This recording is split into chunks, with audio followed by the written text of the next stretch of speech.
So, okay, guys, so let's get started. I think people are going to still kind of come in here and there, but I will start off by introducing myself and Erin Lober. We're in two different screens, which is a little unusual. We are Riviera Wine Group, and we are an online community, an online wine shop, an online wine club. We started our company in 2017, and with the sole purpose of accessing these really small, fantastic production wines that you don't normally see in the grocery store. You might not even see in your local wine shop because they're just such small production and harder to find, but really amazing quality coming from some of the best vineyards in California. We occasionally step outside of California and we go to some of the other amazing places throughout the world. But today we're focusing on two fantastic winemakers that are right here in Central Coast, California. Dusty, Nabor, and Karin Langer. So I'll also just start off by saying that we want this to be interactive for everyone. We want you to feel like you've got premier access to the winemakers. So please, if you have specific questions to exactly what we're talking about, you're welcome to interrupt us. I know we've all got a lot of friends on here, but we do want to be mindful of everyone's time as well. We're scheduled to end around 6 o'clock. If we go a little bit later, that's fantastic. And then we will have a question and answer portion at the end as well. So please feel free to save your questions or just interrupt throughout the time. And then it looks like everyone's muted now, but you're welcome to unmute yourself as well. So, and then finally, of course, COVID shifted everything for everyone. And one of the beautiful things that came out of this extra time in quarantine for Riviera Wine Group, or our company, is all these fantastic virtual wine tastings, interviews, wine experiences. We've done a lot of really cool stuff, and we've got a lot of really fantastic stuff on the calendar. So if you have fun tonight, if you're new to this with us, please, check out our website. We've got new links for new events like this coming up every single week. We've got a ton of different collaborations coming up and different things that you can do right here from your couch and learn all about all the amazing wine that California has to offer. So without further ado, please pour yourself a glass of wine or tasting, or however much you're interested in drinking. We're going to start with Karin's, thank you, Karin, her 2018 Roussanne from the Kinsey Vineyard, and I'll let her do most of the talking about this. But Karin, I mean, just first of all, I've been drinking for like the last hour on this already, so thank you. It's amazing. I'm thoroughly enjoying it. And so please start by just telling us a little bit about yourself. You are a winemaker. You do make wine with Dusty, but you're not necessarily the winemaker of this wine. Can you explain a little bit about your style? Correct. So I'm basically the silent partner of this duo. I talk about as much as that too, about 1%. What Bolt 2 is, that's my label. Under Dusty Nabor Wines, we have 3 labels. There's Bolt 2, there's NSO, that's for no special occasion, and then there's Dusty's brand that everyone is familiar with.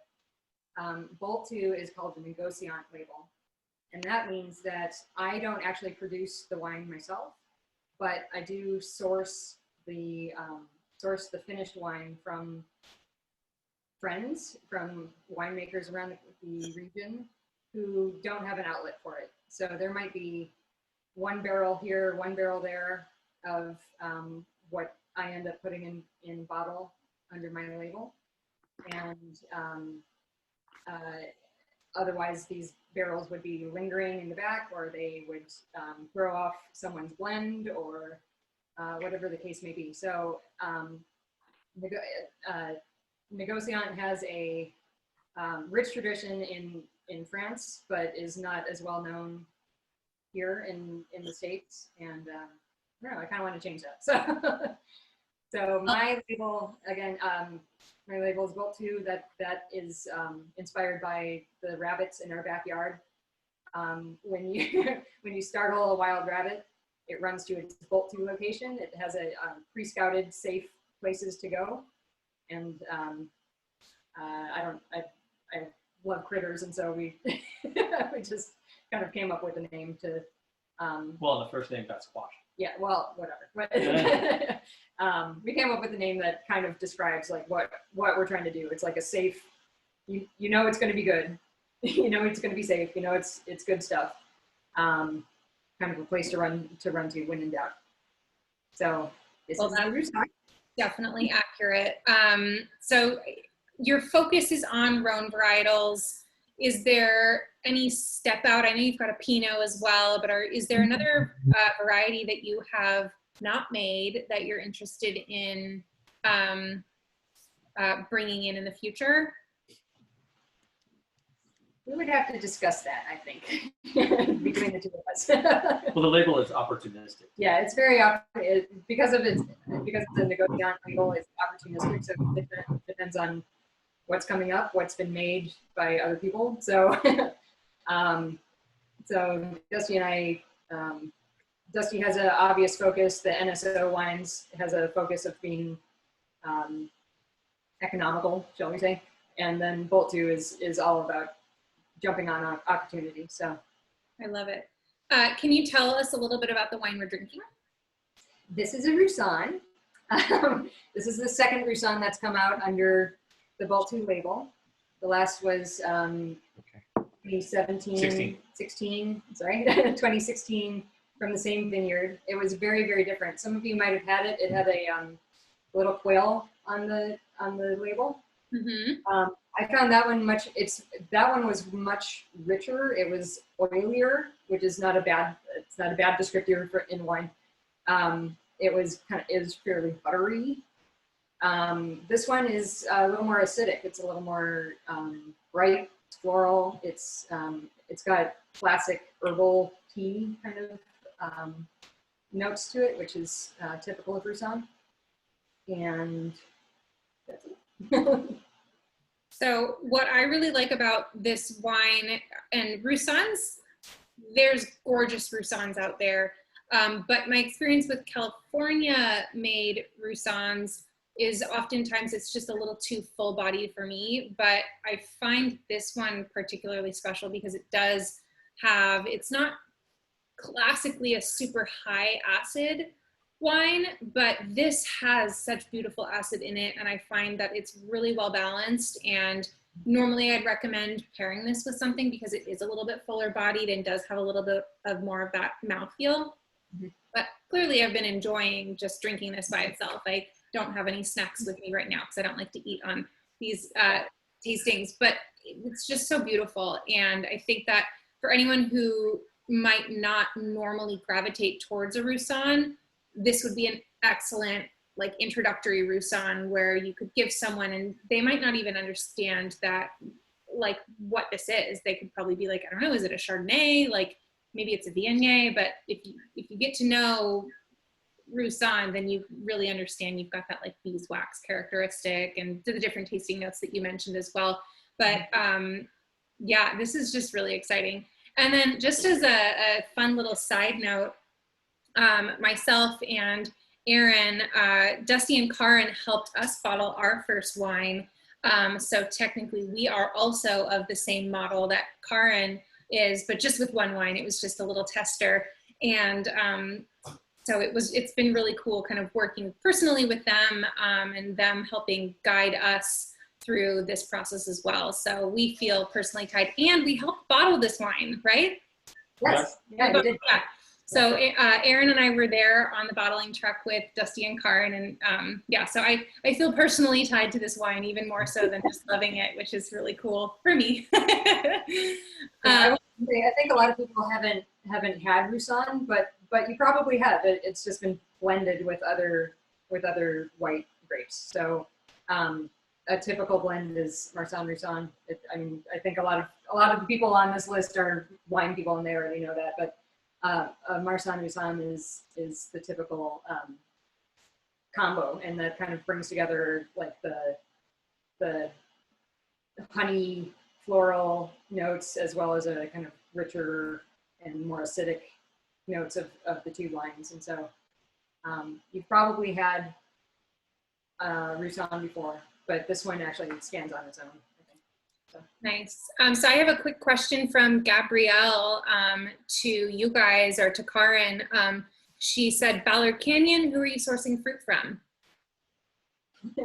This is Ballard Canyon, yeah. Are we allowed to say? Mm-hmm. Yes, okay. So this is from Kinsey Vineyard.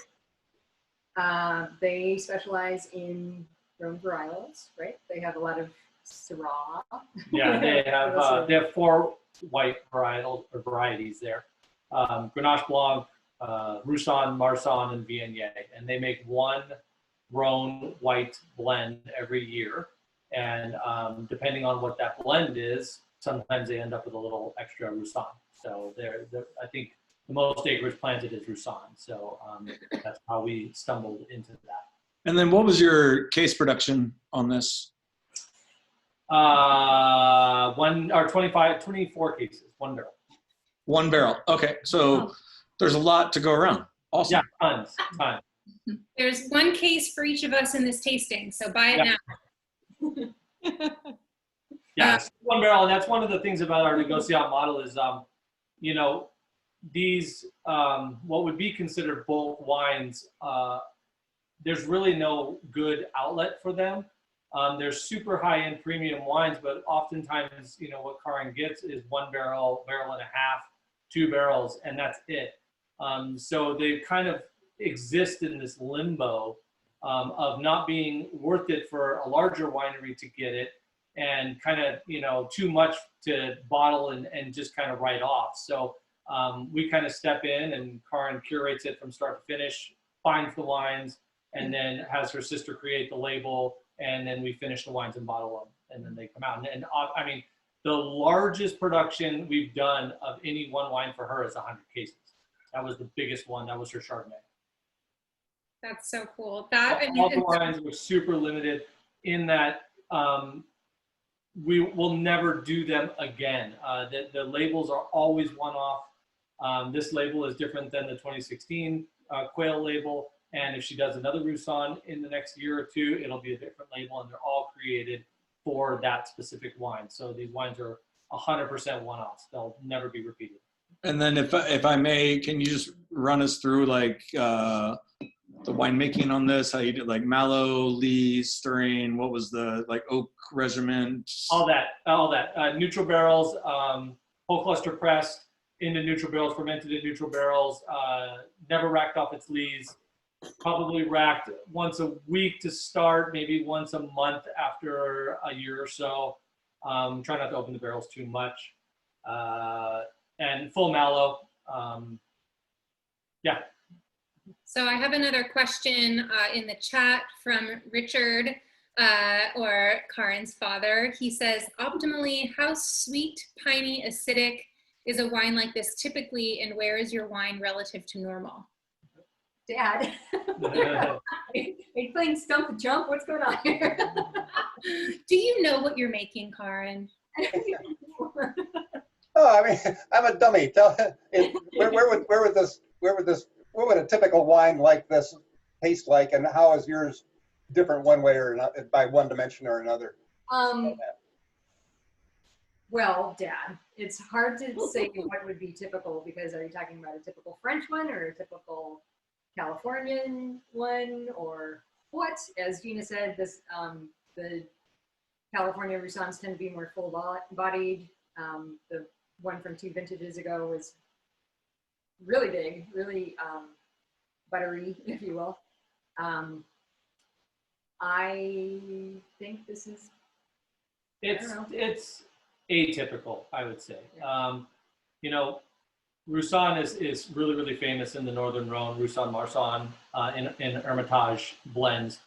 But in Hermitage, you know, they're on granite, and they get this freshness to the wine that's not linked to pH or total acidity. It's inherent in the wines. And we kind of lose that in California. So the only way that we can make up for that freshness is with acid. We don't have that Northern Rhone inherent freshness. It's the same with Viognier.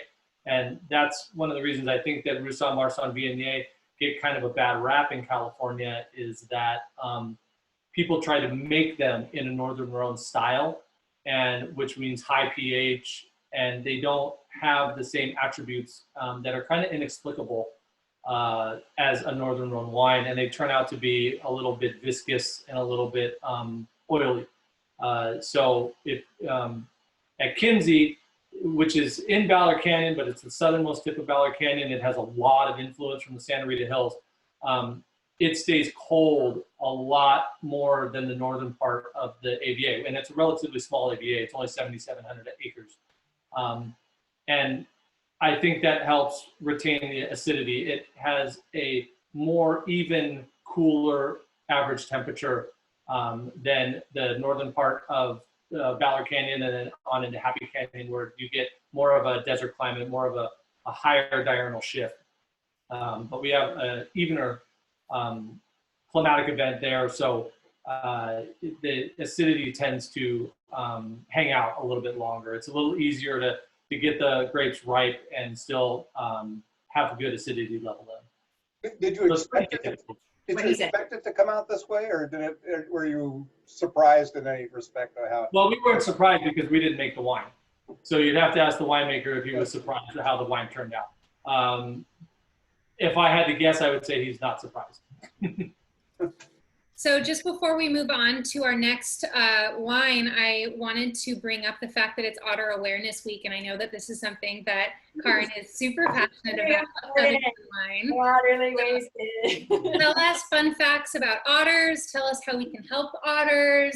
Tell us what kind of wine otters like to drink.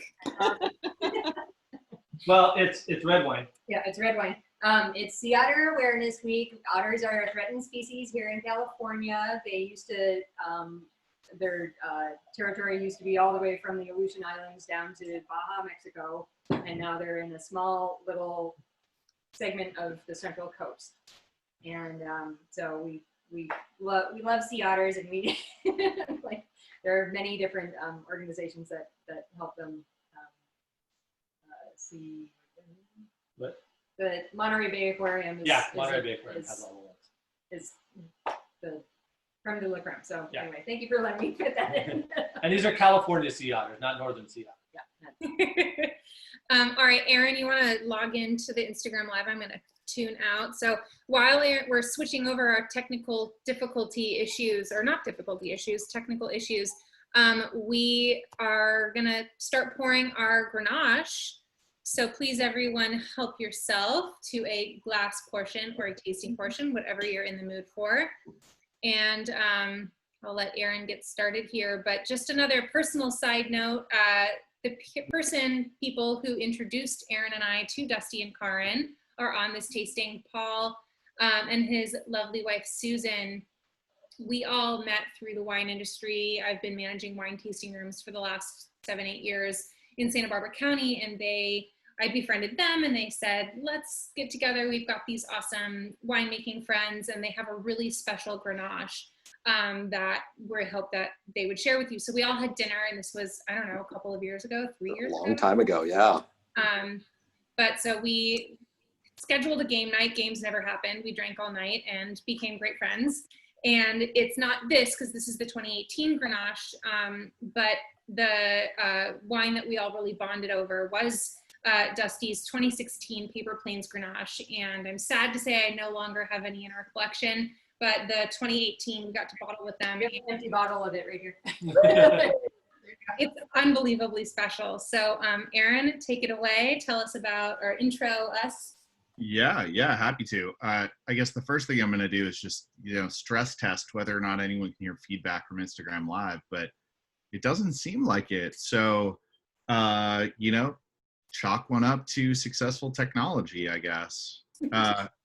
No, what I'd like to do before getting into the wine is just take a second and intro a little bit Dusty Nabor. And I know he's got a lot of friends on the line, but we've had some interesting experiences, and I'm granted this unique opportunity to maybe poke a little bit of fun at my friend or have a laugh at his expense. So what I'll say to everyone first is that, Dusty is honestly one of the most, certainly one of the most active but also one of the most interesting and genuinely fun friends that Gina and I have been lucky enough to get connected with.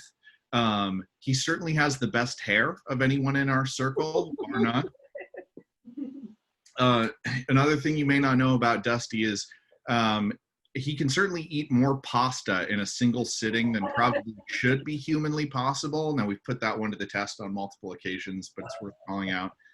And then the last thing is, to date, he's the only person to have ever towed me up a hill on a bicycle, and in doing so, caused my single most emasculating personal event of 2020. So, a big thank you, Dusty, for that. But with all that said, and now all my jokes exhausted, I see some more hair getting broken out, so you might have a challenge here from Tyler, Dusty.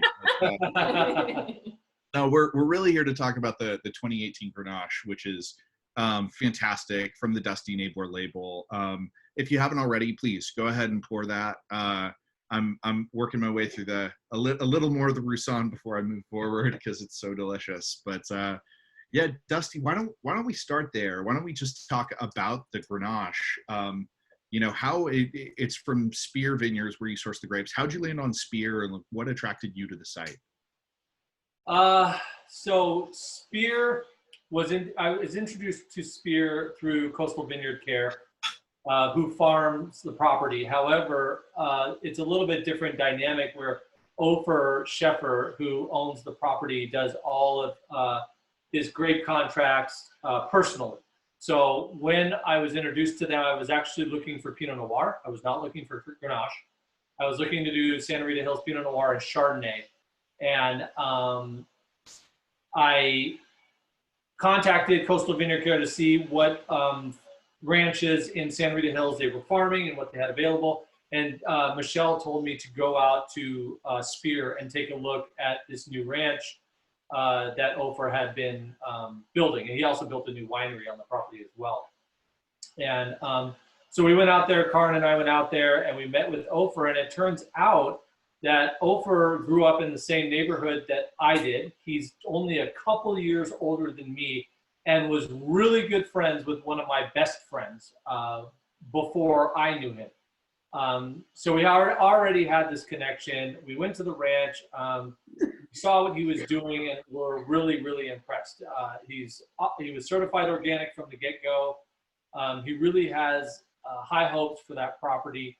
And as the vines mature and get a little bit older, it's starting to show that the Pinot Noir and Chardonnay and Syrah from that property are exquisite. Those are the only three wines that they produce there.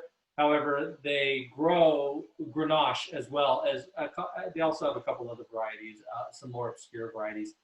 But when we initially made the contract, it was only for Pinot Noir. And this was 2018. This is the first year that we worked with him. But he mentioned that they did have a block of Grenache and they had a couple tons available. He actually didn't say that. He actually said, I don't know how much I'll have available. We'll pick what we can. And I said, okay. Well, wound up getting a couple tons of it.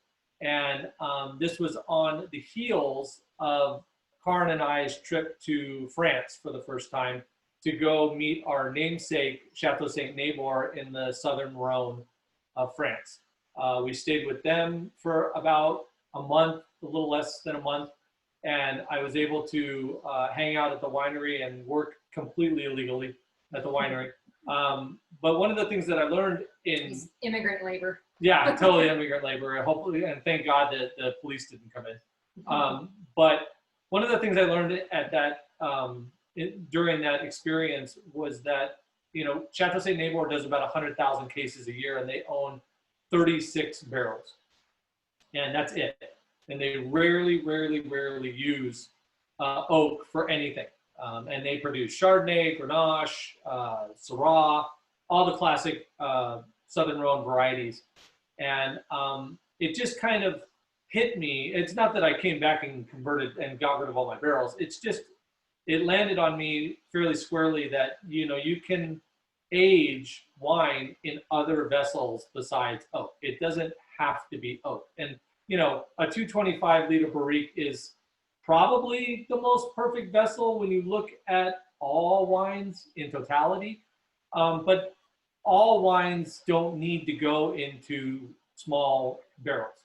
Um, our use of 500 liter punch-ons has gone up, and our use of concrete has now gone up. So this particular wine, when we brought the fruit in on, you know, I think we got back from France at the beginning of September, and we brought this wine in, or these grapes in, at the middle of October. Grenache is notoriously a late ripening variety. I knew from the get-go it was young vines, in sand, on a bit of limestone. The acidity was through the roof for a red wine. It wasn't, the skins were not super dark and tannic. So I knew this was going to be a lighter, more ethereal style of Grenache. Also, factor into that the year before, I completely fucked up a Paso Robles Grenache with too much oak. So that, combined with what I just learned, I decided to not use oak on this wine. So what we did is we, you know, fermented it in stainless steel per normal, and then I put half of it into 2 neutral oak barrels, and I put half of it into a stainless steel tank. We did that for about 4 months just to see how the wine was reacting once it got through ML, once it got a tiny bit of age on it, a little bit of oxygen in it. And I decided to combine them because I thought that they both had really good attributes. I was completely ready to, and Karin knows this because it was a big decision, I was completely ready to leave that stainless steel alone and bottle it straight from there. But both of them had really good attributes, so I thought I'd bring them together and put them into concrete. And it turned out to be a really good choice. I really love concrete as an aging vessel. We can talk about using it as a fermentation vessel. It's a little bit different, but using it as an aging vessel, I really like. It helps to preserve, you know, a lot of people think it imparts a minerality because it's concrete, it's rock, but it doesn't. It's fairly neutral from a aroma and flavor profile perspective. It's a little bit, it's not neutral from an acidic perspective. It's very basic. But it helps to preserve the minerality in a wine. And whatever, you know, that perception of salinity, saltiness, rocky texture to it. So I combined it all, put it into concrete. I let it age for another 7 months, and we decided to bottle it before the next vintage. So it spent about, you know, 11 months in élevage, and we bottled it. And I think we did a really good job of preserving the exact terroir that this wine comes from. And that is, you know, Santa Rita Hills. You have salinity, minerality that are indicative of the Santa Rita Hills. This particular block is kind of cool because it's in the northern corridor of the Santa Rita Hills, but the block itself kind of rolls over the side of the hill and sits with a south facing, it actually faces into the south corridor. But it has soil profile of the northern corridor, which is sand and limestone. The southern corridor being more diatomaceous earth, a little bit more basic. I'm sorry, not basic, acidic, more acidic and neutral, and our limestone soils being a little bit more basic. So that it gets a lot of acidity, and it really, really speaks to Santa Rita Hills. It really speaks to the ground that it was grown in, and it really speaks to the variety. And that's, if I had the trifecta of what I'm trying to accomplish when I make a wine, that's it. And I mean, this wine is light and it's ethereal, but if you try to blind, there's nothing in this wine that would direct you to Pinot Noir, which is what, you know, people instantly go to when they get a lighter, more ethereal style of red wine. They pick Pinot Noir if there's not those cues that lead you to Grenache. And this has all of the classic Grenache flavors and aromas that it should have. And I'm really proud of it. It really turned out well. I think it's a very versatile wine. It can go with all different kinds of foods. It's a very palate cleansing wine. If you can have it chilled, and it's low alcohol, or not low alcohol, it's medium alcohol. Goes down really easy, or you can have it, at cellar temp or a little above, and as it warms up, it's a super complex wine, and it really, really, really takes some contemplating. I have a question. Is the 13.5 ABV legit, or did you fudge? It's fairly legit. I usually round to the nearest 0.5. Okay. So, I mean, going off memory, it might have been 13.3 or 13.4 or something like that. Okay. And then I usually round it off. And then you know what? Do you remember what the pH was at bottling? I believe it was 3.63, if I'm Okay. going from memory, but I think that's what it was. Another technical question from Ryanie and Mel. They ask if there's any whole cluster in this at all. No, it was all descent. Mixed in among the questions was really a vote of confidence from Paul as well, just like how much it's being enjoyed, and a number of people. This is an incredible wine. Gina took the bottle with her, so she opened some and saved some for me yesterday in a mason jar. So I'm really I'm having it essentially on day 2 right now. Yeah. And so interesting to me, how much of a toasted element is popping out on the nose. It hasn't lost any of the acidity. It's still very bright and delicate, but it's so fruity. Ryan, I can understand why you would have been wondering if it's whole cluster, because it's very poppy. There's a big oomph to this wine that's super fun. Yeah, that's quite a lifted aromatics to it, and you get that from whole cluster a little bit, and it also has a candied expression to it a little bit, like a candied Jolly Rancher that you can get from a little bit of interberry fermentation with a whole cluster. So it has attributes to it, but that was one of the reasons why we didn't age it in oak. I wanted to preserve those inherent qualities to it. Dusty, I was just saying to Gabriel earlier when we were muted, I'm like, do you remember the Luden cherry cough drops? Yeah. Had that they were sweet and cherry, but then still had a little slight medicinal sort of kick to it. Yeah. That's what I was getting from this. And then I was going to ask, what was your maceration time? I don't know off the top of my head, but our usual, there was no extended maceration, so I'm going to guess probably about 20 to 21 days. 20 to 21 days? Yeah, okay. It usually hovers right around 3 weeks. If we don't do anything extended. Okay. I get it. How about the sediment, Dusty? Andrea asks, sediment normal for Grenache, or is this how you produce it? Sediment is not normal for any variety. That's a winemaking decision. This wine was bottled unfined and unfiltered. It was our first time using this concrete tank, and I wasn't exactly sure how much it was going to uptake off of the valve. I mean, we're getting kind of logistical right now, but it wound up taking quite a bit off the bottom, so it had a little bit of sediment to it, which I don't mind in the wines. If you just set them out and let them settle before having them, you might get a little bit in the neck because the bottles are stored upside down in our winery.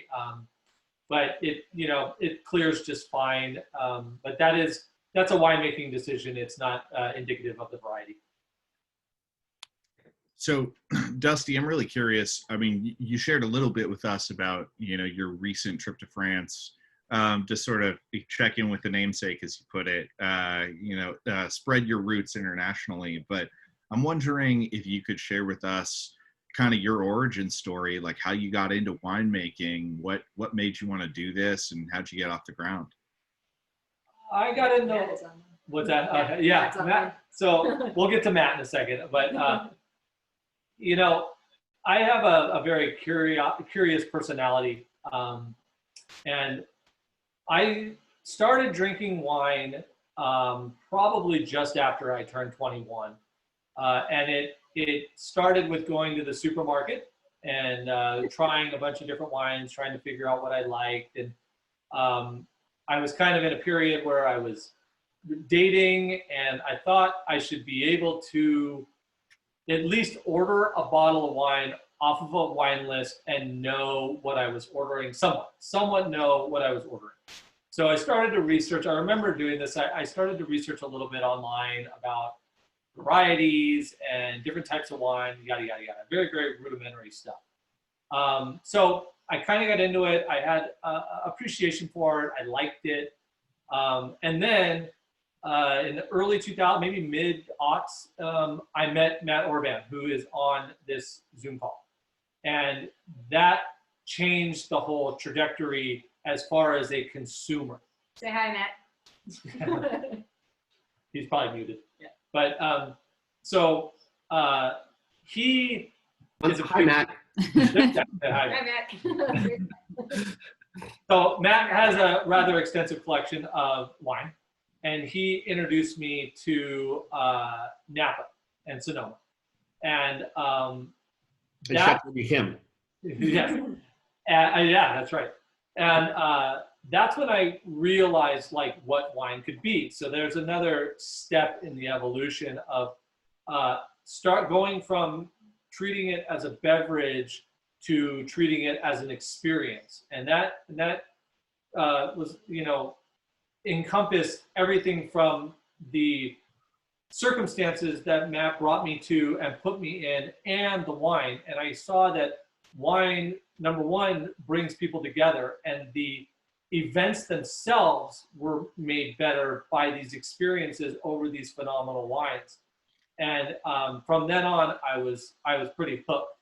And as that progressed, and as we went to Napa more, and as I got into it more from the consumer side, we started going to more events that involved wineries and winemakers and proprietors. And I was always more drawn to the production guys, the winemakers, than I was the uptight, critical people sitting at my table. I always wanted to talk more to the down-to-earth people. God bless you, Dusty. You learned so well. Yeah. So having talked to these people, you know, and having gone through the winery, the thing for me was I didn't understand the process. And if you understand my personality, you know that's like a light switch. When I don't understand something, I fight to learn it. And it's like, you know, sitting in an airplane, I didn't understand why they did certain things, so I went and got my pilot's license. I had to figure it out. Like, that's just the way I work. Once I got my pilot's license, I flew one time and never flew again. I just had to know what was happening. I had to know, you know, like why things were the way they were. So it was the same with wine. In, I think it was 2014, my buddy and I from work, we decided to get a home winemaking kit. And I brought it home, and it actually, looking back on that from where I am now, it actually was really cool. It actually really is simplistically taught you the process. It taught you that wine is not made. It's a microbiology. It's not something that you really do. You just set up the environment for it to happen, and then it happens on its own. And after that, after we bottled a few bottles of our completely shit home wine, I decided that I wanted to make something more substantial, more on a commercial scale. I didn't want to be sort of that scientific home winemaker guy. So I found a custom crush literally a few miles from our house in non-winemaking region. Went in there and asked them how it worked, figured out how it worked, started working with them with a ton of grapes from Paso from a childhood friend who bought a vineyard up there. Quickly learned that the custom crush was staffed with complete morons who were ruining wines left and right. And I had to print up signs that said, "Do not touch my barrels," on my barrels. And really had to just kind of fend for myself from the get-go. And I kind of learned more what not to do, which is, I think, more important than what to do in winemaking. I think that the mere fact that you love it and you pay attention to it will make a good wine. The nuances of what routes you want to take as far as the winemaking decisions matter less than being inattentive and not paying attention and letting your wine go to shit. So having, watching that custom crush die was a godsend. They asked me if I wanted to be the winemaker. I laughed at them, and I subsequently offered them pennies for all their equipment, and they sold it all to me. And now we have our own facility on our own in Camarillo. And we're where we are now. I think we do about 14 or 15 different wines in the 3 brands. I love to experiment. I try not to. Everyone always asks me like, "What's my style?" And I always tell people I have no style. My style is when the wine comes in. I don't have a style, but I have a personality, and I think my personality comes through in the wines. And my personality is that I try and follow my intuition on each individual batch. I have kind of an idea of what I want to do that's guided by my experiences from previous vintages. But I really do try and look at the wines, see how they're progressing, and follow my intuition. And that leads to a lot of different styles of wine. We make everything from this acidic California Roussanne to a Paso style Cabernet Sauvignon, that's 14.5% alcohol and done in all new French oak.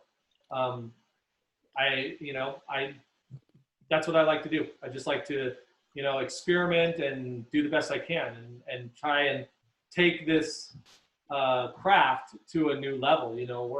I have high hopes. We're not there yet. We're making wines that are pretty good, but I want to make wines that are a lot better.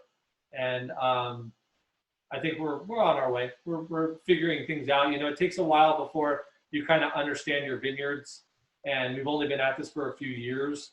And I think as our vineyards, as we become more in tune with them, as we get more involved in the farming, as we become more in tune, the wines will get better and better. See, this is one of the things that I love about Dusty. He's, as an interviewer, he is the easiest interview on the planet and in history. All I have to do is ask about his background, his origin, and I get his origin story, his philosophy, and a burning indictment of the custom crush model. So, well, that's not to say that. I mean, most custom crushes know what they're doing, and most custom crushes are a fantastic place to make your wine. And you can be as involved or uninvolved as you want. You can drop off your fruit and tell them what you want and walk away and come back and there's your wine. Or you can be an alternating proprietorship where you have to write the work orders. Or if you have a custom crush that's kind enough, which most aren't, you can do the work yourself. And that's what I had to do. So I had to do all the everything myself. I had no choice. So now, I'm employee number 1 and I'm sole employee, and I would look at Karin as more of an investor. But when fruit comes in, I had 2 tons of Syrah yesterday and I processed it all myself. There wasn't a single person there with me. I stomped some grapes. Come on. Oh yeah, she did. She would take it in the tank. I brought you breakfast and I stomped some grapes. That's true. This is a perfect segue into questions really for the both of you. Could I inject something real quick? Oh, Yeah. please. I'd like to expand upon one of Dusty's experiences. He and I were at a very nice Cabernet dinner hosted by one of the wineries and many of their illustrious and well-heeled guests.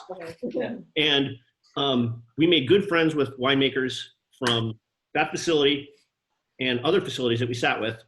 Couldn't stand anybody else at our table. Dusty and I could barely stand each other by the end of the meal, just kidding. We went to the hotel bar, made more friends with more wine industry folks, went to bed. What did you drink at the bar? What did you drink at the hotel bar? Wine. I was 3 sheets to the wind at that point. I don't remember. I don't remember, but we met some nice winery people. And they gave me their wine. It was cool. And then there was an earthquake. Yeah. That some of you might remember. I think it was 2008, 2009.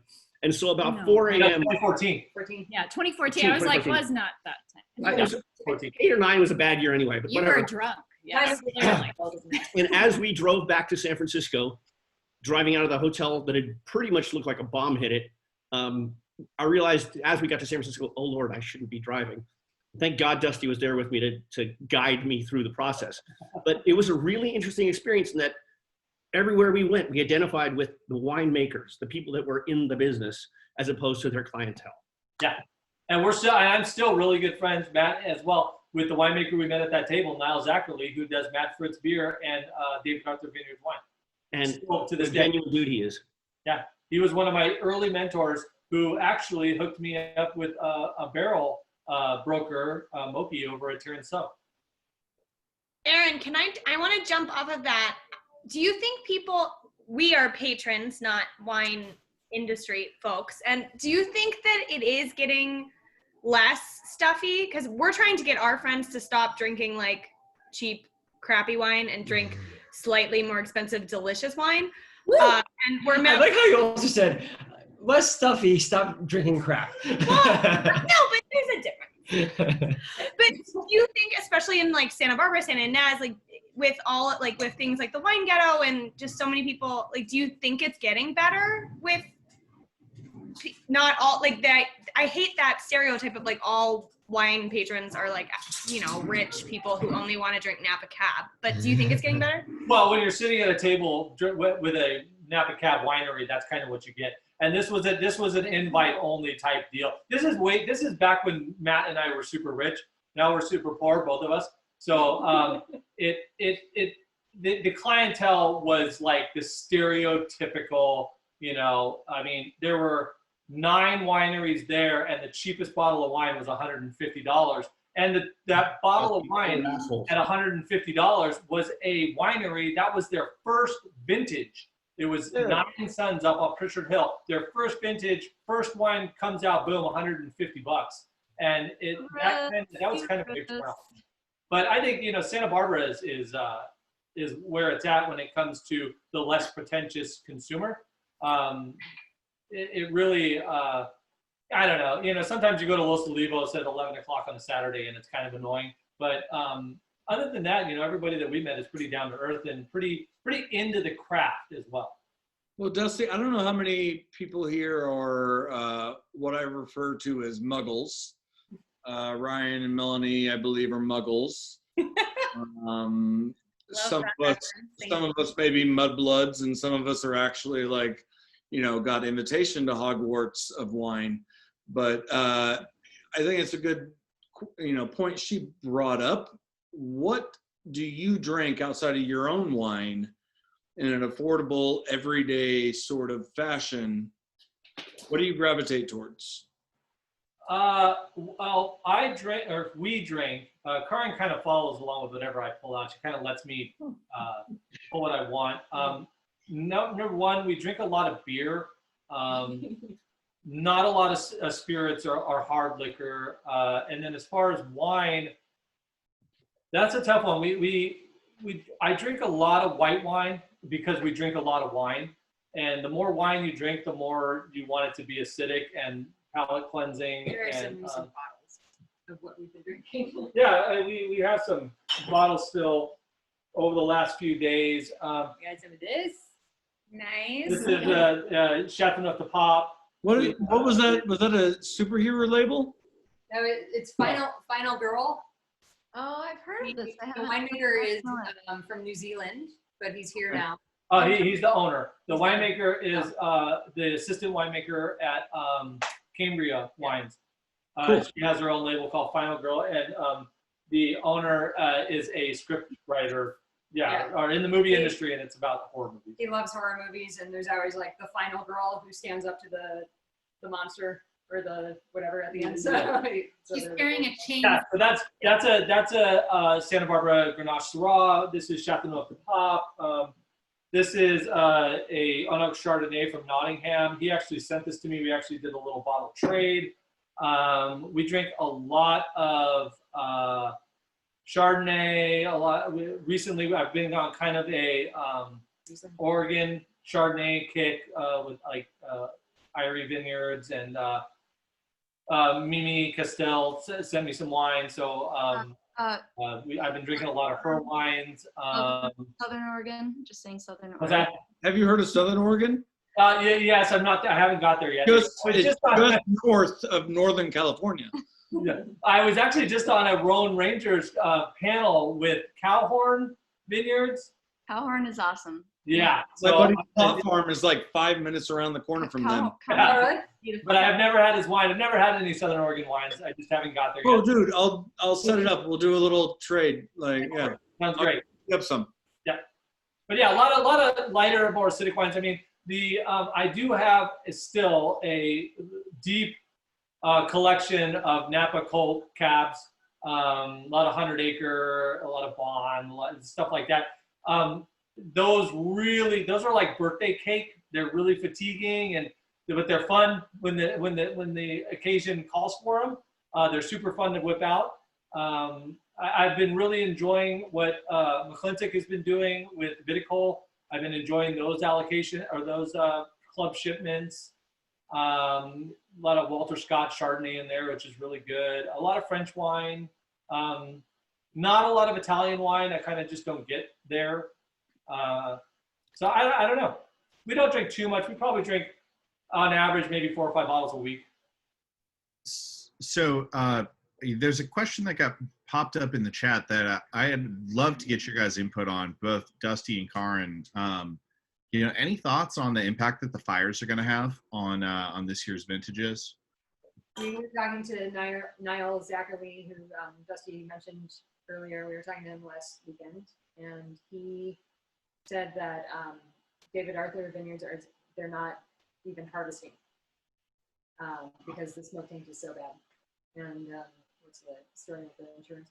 Yeah, I mean, if you harvest, you don't get the insurance, and even if you don't harvest, you have to prove smoke taint. And in order to prove smoke taint, you have to ferment your wine and send it to a lab. And now the labs are all backed up, and they can't get the results back to the wineries to make a decision. So it's tough. It's a really, really, really tough situation.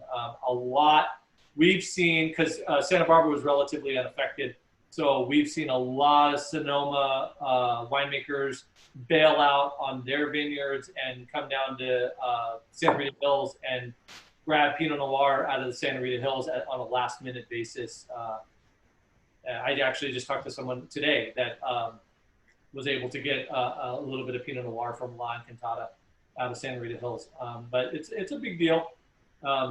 Everybody was really optimistic at the beginning, and then the fires were kind of relentless.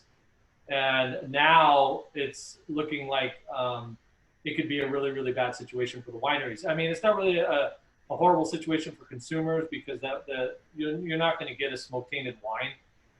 The odds of that happening, the odds of a winery knowingly producing a wine that has smoke taint is really, really, really remote.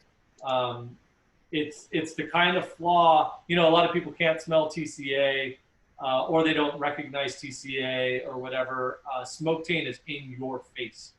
It is. I was up at CV Vineyards in 2017, and he had a barrel of smoke tainted wine, and it was foul. It's really, really bad thing. And another really bad thing about smoke taint is it can surface at different times during the élevage because it is a binded compound. So when that compound decides to release as a phenolic, at that point it becomes a sensory thing, and the wine can go bad. So you never really know. It's a really, really tough thing to deal with, and it's going to have a major impact. I mean, as far as supply, I don't think it's going to have any impact at all. There was such a glut in 2018 and 2019. Everybody's got so much back vintage that I think that we'll just work off of that. Nothing's going to. Thanks. This was great fun. Really enjoyed it. Dusty, real quick though, because we've been up here in Southern Oregon, and I have really honestly no idea what fires have been doing around there. So you're down in Santa Barbara. You guys have been okay as far as smoke? Yeah, we've had some residual, smoke, but the fires were pretty far away from us. We had some brown days. I mean, I could probably count them on one hand just when the wind decided to blow our way. Yeah, but so you're getting like smoke that is a couple of days old, so it's already smoke in the high atmosphere, not down in the. Yeah, I remember seeing that in Washington, in Central Washington a couple of years ago, that we would just have the remnants over. Yeah. It still affects you. That's more what it's been like. It's been nothing real close. And I was up in Paso when it first started, and it was pretty bad, but I don't think it was enough to. And that's the thing too. It's kind of hit or miss. there's all these kind of theories, but it's a really tough thing to study. And we've been lucky. We've been super, super lucky. So with just a couple of minutes left, I had one more question that I wanted to pose to the two of you, but before I do that, because I feel compelled and I see him rocking back and forth. Paul, is there any chance we can all see and say hello to the new baby? Is that in the cards? Can we have a Lion King moment? Oh. Oh, He has to talk so he becomes big on the screen. Yeah, talk. What a cute guy. Our Yeah, this is Evie. She's a sweet boo. She's we're learning about this thing called being overtired, and she doesn't want to take a nap right now. So I am trying to get her to relax. So she's a sweetie though. Oh, she's adorable. So She's a just to cutie. follow up with Paul, he asked me a number of questions to pass on a little bit earlier, but I wanted to wait until we were talking to both Dusty and Karin. So just hear me out. There's like 5 questions in this. Paul says, here's a question for both Karin and Dusty. Who's our baby? Oh, really? And it looks just like the two of you. Yeah. Okay, sorry, Gina, go ahead. Okay. Paul says, how have you evolved as winemakers, both in winemaking and your own taste? Is there something that you may have liked once but not anymore? Where do you see yourselves going? And what wine would you like to make but are scared to? So many parts. I know. Answer away. Dusty kind of already talked about his philosophy and background and stuff, but I studied abroad in Florence, Italy, and just became enamored of Chianti at the time. And so for a long time, I drank only Chianti for a long, long, long time, just out of nostalgia, really. I didn't really know what I liked or what else was out there or anything like that. Very Hannibal Lecter. Yeah, and then Jeff and Stephanie, who are online right now, they're in the Trail Dogs box. They know how ignorant I was, 10 years ago, coming over to their house and just like bringing whatever I got at the liquor store at Trader Joe's, the $5.99 with the cool label, whatever it was. We miss it and love you. Yeah. Hi. I think we decided that we liked red blends at the time, so that's what we were drinking.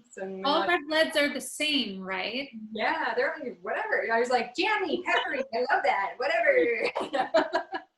And then I met Dusty, and he, like he said, he knew enough of what he liked off of the menu to impress me, and we kind of came into this more or less together. So.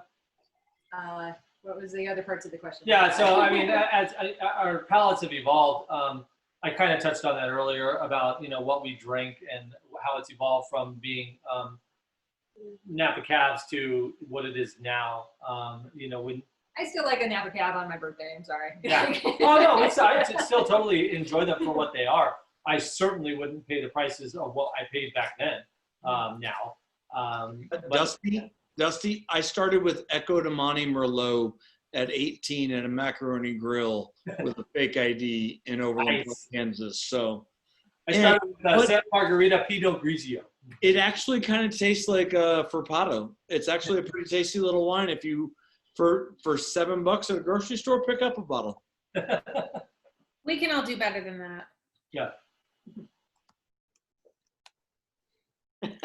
I'd like to register because I think it's super funny, and it went over my head earlier, but with Karin bringing it up again, when I asked Dusty, like, why'd you get into wine? How'd you get into wine? Essentially, if you boil it down, it was for the babes.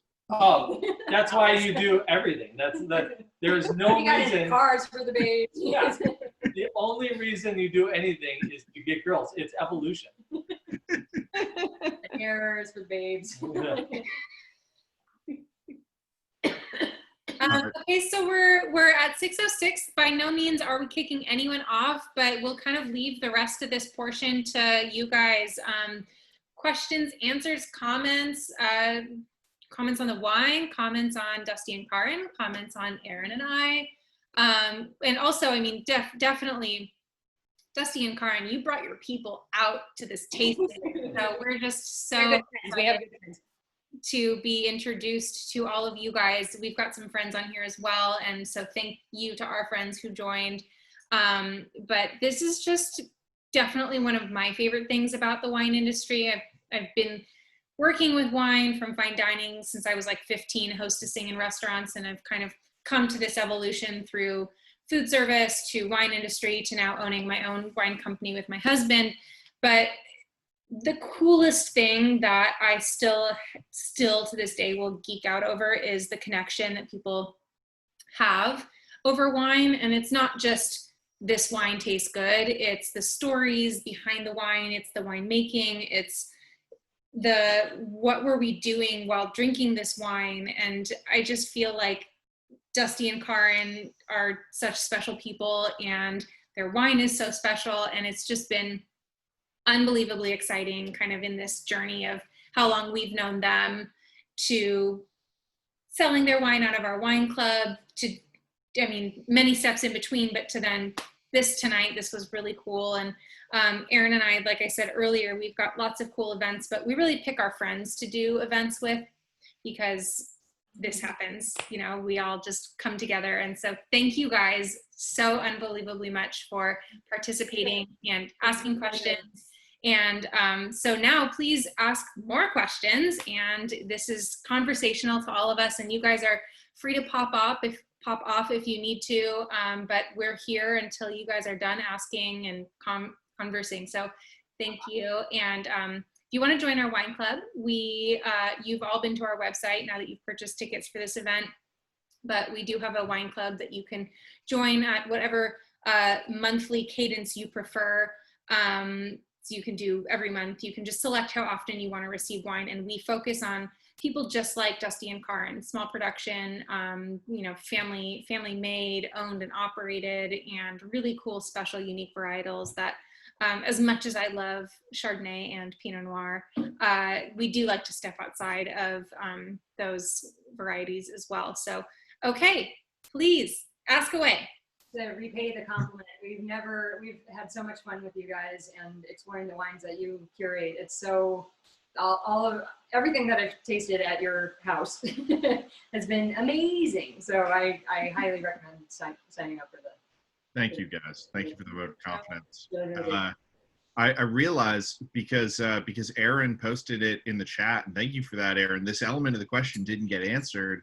You know, is there anything that you guys are a little intimidated by, like any wines you don't want to make because of difficulty, maybe you know, like commercial viability, anything that you're shying away from at this immediate moment in time?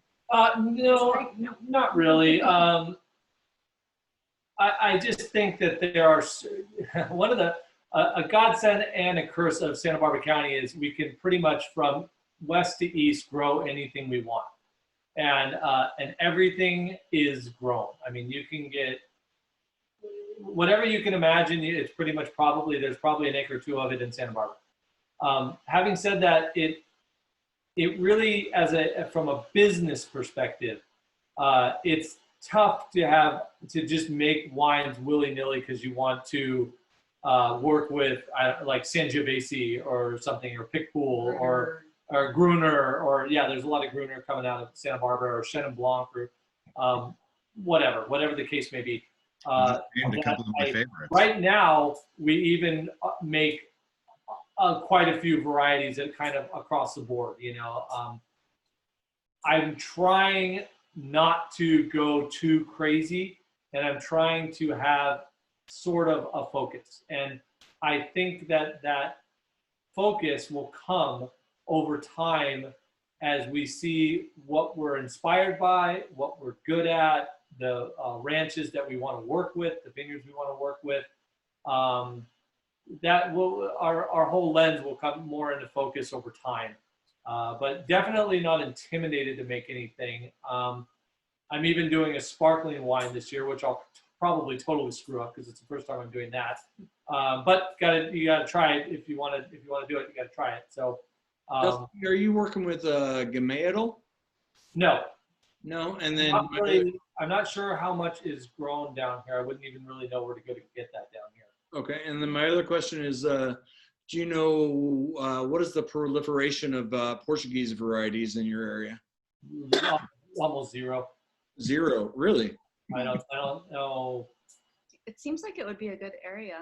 Yeah, I know. But it's just, again, it's one of those things where it's like, if everybody jumps on the bandwagon and tries to do something new, I think a lot of the owners of the vineyards down here weigh being commercially viable with experimenting. And because we already are kind of experimenting, I mean, it's certainly not like Napa where if you don't plant cap, you're an idiot, but it's, you know, it can be a tough decision, you know, to rip out a block of Syrah and put something weird in. I would just love to see more Touriga Nacional, Suzal. Yeah, I mean, Paso's doing a lot of Touriga, but I don't know much in Santa Barbara. And, you know, might be too getting out to Happy Canyon, it starts to get a little bit more stuffy as far as the producers out there. They get less experimental when you start getting, as the warmer you go. So you get out to like the Crown Points that are trying to be a Napa house, and you know, the Happy Canyon vineyards that are, you know, owned by a billionaire. It starts to get a little bit more stuffy out that way. So we're a little bit warmer climate varieties would do well. You're not going to see them because they're all about business. That was our cat. But yeah. Dusty, how's your elbow and how's it going to affect your ballet career? The elbow's good. We'll be coming up on 1 year in about a month and a half. And that's the time he said it would take to completely heal because it was a rather bad injury. But it's good. It doesn't inhibit me anymore. It's not painful anymore. Although it is a little painful when I find some new range of motion. Sometimes my body will give me a little bit more range, and then it kind of hurts a little bit for a little while it figures that out, while it kind of figures out its stability.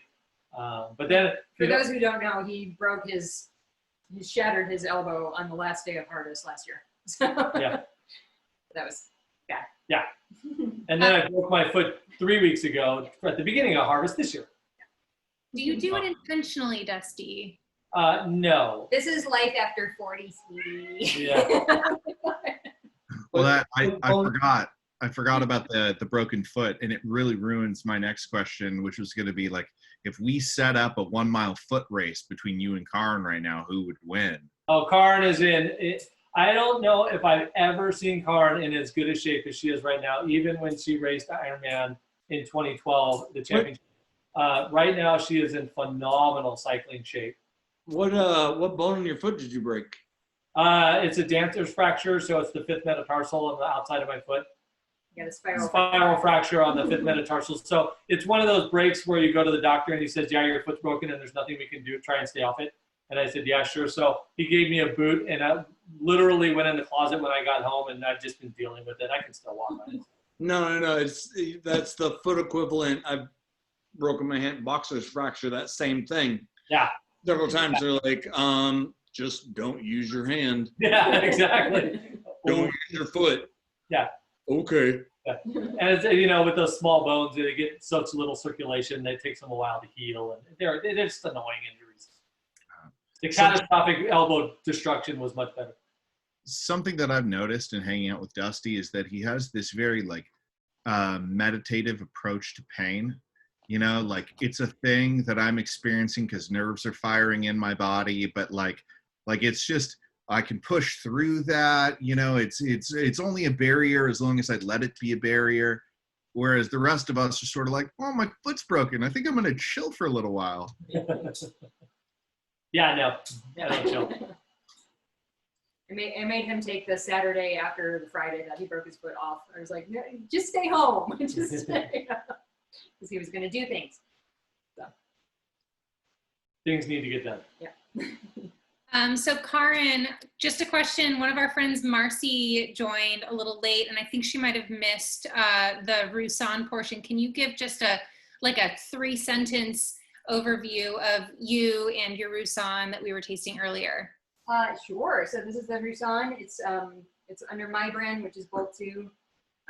We have 3 brands under Dusty Nabor's umbrella. And my Bolt 2 brand is all negociant, so it's all opportunistic, picking up a barrel here, a barrel there. So this Roussan is 2018 from Ballard Canyon. We got it from Spear Vineyard. Kimsey. Oh, sorry, Kimsey. We were talking about Grenache for so long. Kimsey Vineyard, and it's awesome. You should drink it. I have a question for both of you guys. This is a personal question from me, and I'm assuming Aaron as well. So like I mentioned earlier, Dusty and Karin helped us bottle our very first bottling of our own Pinot Noir, also from the Spear Vineyard. But we have managed to get a couple of restaurant placements, and we're selling it very quickly through our wine club. So it's probably time for us to start talking about our next bottling. Do you have any recommendations? We have some kick-ass Chardonnay. Okay. We want to do a Pinot Chard combo. I don't know. I'd have to think about that one. I'd have to think if maybe we should involve you in the winemaking process from start to finish. You know we're always into that.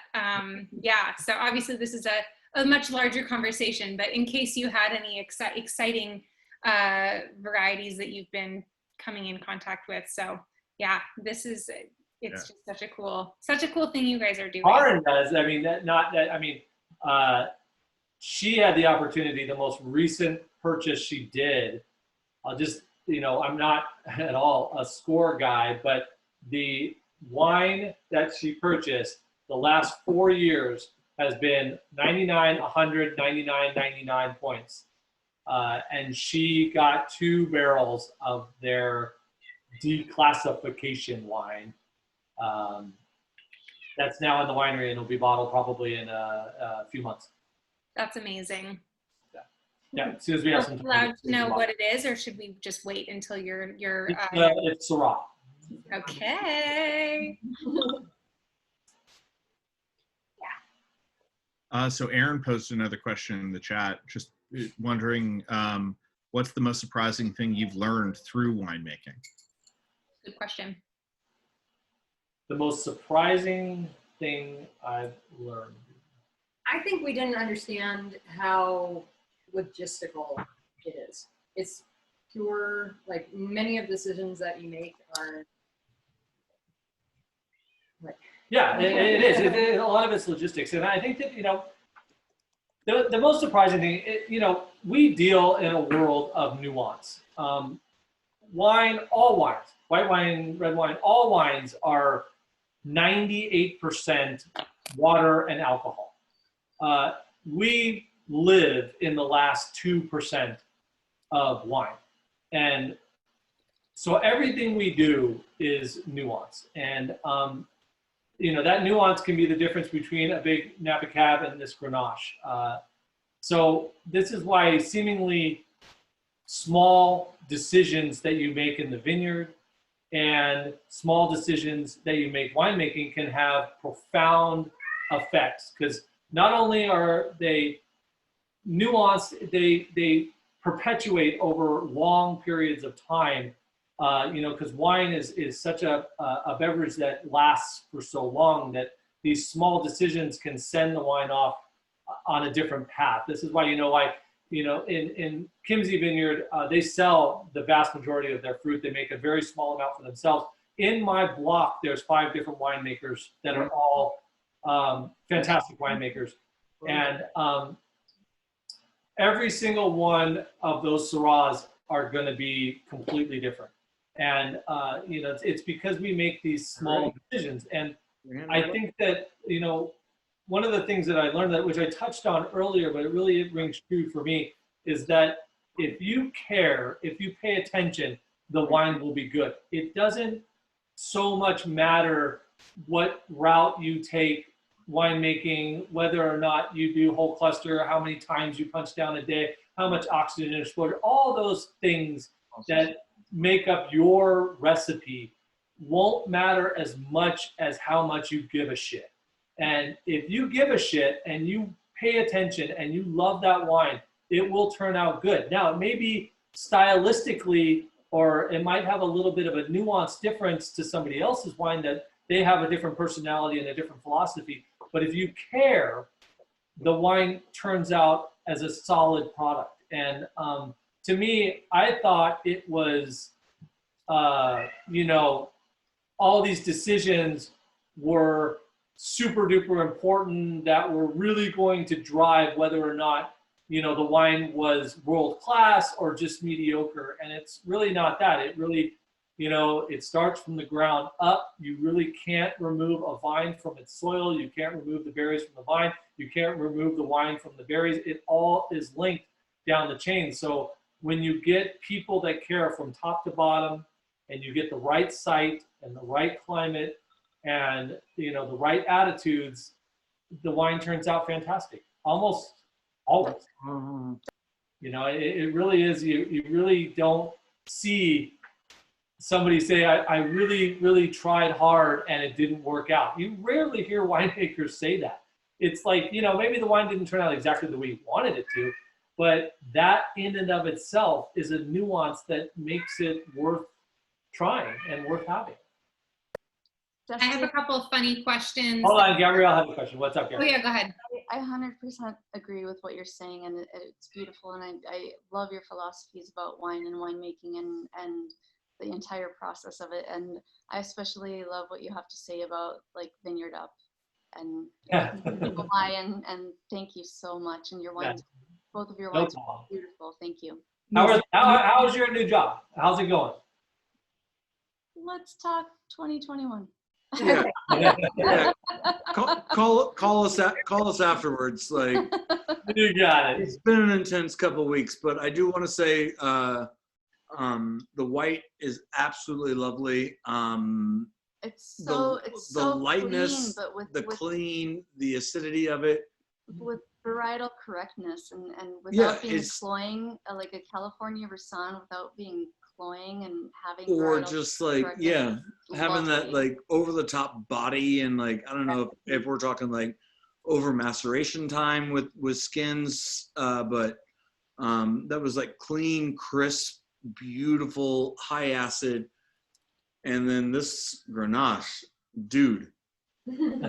He's stealing all of it from me. Like she can't have any more of this bottle. Like she can fuck off.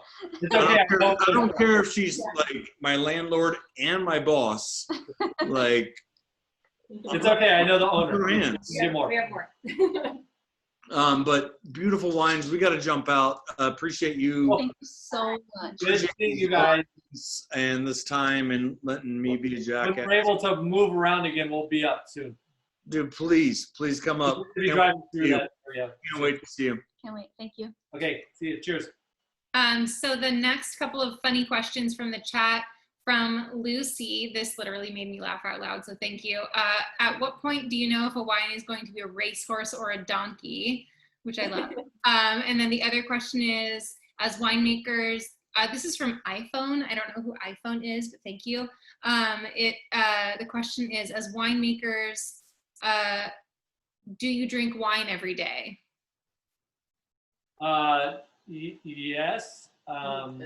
Yeah, I mean, I probably spit more wine than I drink in any given day. But like I said earlier, I would guess that we are about 4 to 5 bottles a week. And it just depends on, you know, some wines go down easier than others. Some wines go over the multiple days. Some wines are fun to have over multiple days to see how they develop. This Grenache does really well over multiple days. But yes, we drink quite a bit of wine. I taste quite a bit of wine. Yeah. Racehorse or donkey? That's a tough one. I think you know pretty early if you've messed something up. That always pretty much comes from either spoilage or having a heavy hand in the winery as a winemaker, almost always. But spoilage is apparent pretty much right away. It obviously can happen later on, but it's kind of rare if you're doing the right things. When a wine just doesn't turn out the way you want it to, I mean, gosh, that could happen right before bottling. You just, wines are alive, and one of the biggest things you learn to deal with as a winemaker is learning that the wines change over time. They're like little kids, they go through phases, and sometimes they're really dumb, and sometimes they shine. And you need to be able to navigate those ups and downs over however long you're aging the wines for. That's a really, really good trait, is to sometimes have the strength to do nothing. Know when to walk away. Know when to hold them. Yeah. Has there ever been a point where you, in barrel before you bottled it, really hated something and then decided to go ahead and bottle it, and then like maybe a year later it just totally was amazing? Oh yeah, totally. That our 2019 rosé was fucking garbage in the bottle. It was garbage, and I didn't know what we were gonna do, and I had such high hopes for it of what was gonna happen, and it was just such an asshole. And then we bottled it, and it settled down, and I just learned a couple weeks ago that it got a 92 from Wine Enthusiast, and for those of you that don't know, a 92 for a rosé is like 100 points. It's impossible for a rosé to achieve 100 points because it doesn't have the attributes to build that high of a score. So the most it can possibly achieve is like 92, 93, 94 in that range. So now it's a fantastic wine, and I didn't think it was going to be anything. I was scared to release it. We're all learning. Yeah.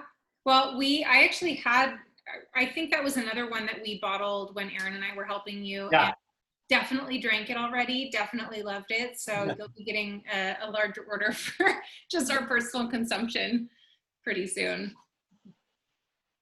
Sounds good. Any other questions, comments?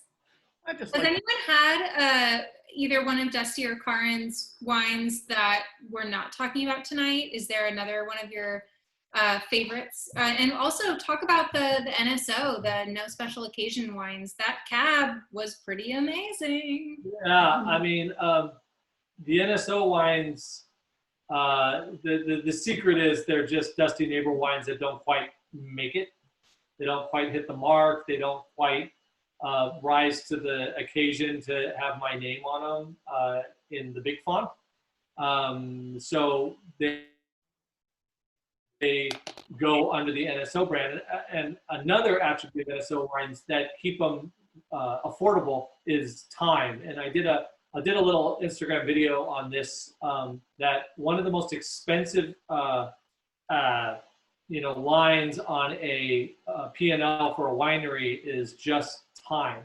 And a lot of people, they don't understand why a wine is so expensive. When they look at the just the cost of goods, it doesn't seem to be that much. But when you factor in that our 2017 Cabernet, little plug, is releasing on October 15th, that is exactly 3 years since we picked those grapes. So we haven't seen diddly for that wine in 3 years. And that is expensive. It's incredibly expensive. With the NSO line, what we do is we bring those wines to market quicker. So all the same winemaking, mostly, but we're not going to invest the time. If you want to invest the time and you want to put the bottles down for a year or two, totally up to you. They'll benefit from it, but you're just experiencing these wines at a different phase in their life. They're still good, but they're probably in a space that is unfamiliar to most people.